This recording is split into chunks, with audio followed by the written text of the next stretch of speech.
হরে কৃষ্ণ। সুধী ভক্তমণ্ডলী, পাশের ভিডিওটি ভালো করে লক্ষ্য করুন।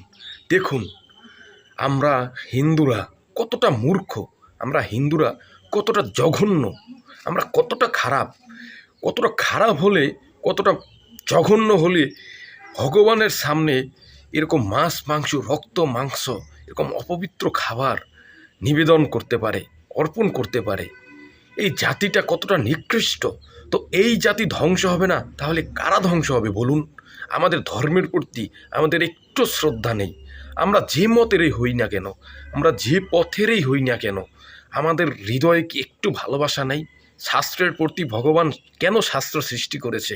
ভগবান শাস্ত্র সৃষ্টি করেছে যাতে আমরা সঠিক ধর্ম জানি, যাতে নিয়মকানুন সঠিকভাবে জানি।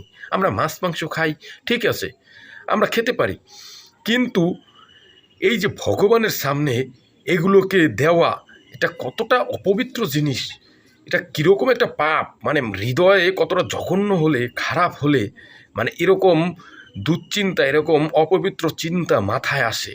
নিজে তো খাবে, আবার ভগবানকেও ঠেসে ঠেসে খাওয়াবে। মানে এই জাতিকে ভগবান ধ্বংস করবে না, তাহলে কোন জাতিকে ধ্বংস করবে? দেখুন ভালো করে, কতটা নির্দয়, কতটা পাপী ব্যক্তি এরকম। এটা কোন মতের সম্প্রদায়ের লোকেরা করেছে?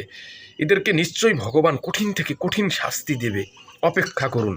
আসুন আমরা যারা হিন্দু আছি এর বিরুদ্ধে প্রতিবাদ করে তুলি।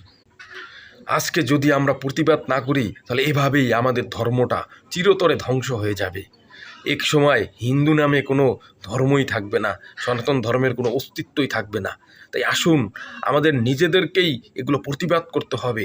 এই সব অপসম্প্রদায়ের বিরুদ্ধে আমরা কঠিন ব্যবস্থা নেই। হরে কৃষ্ণ।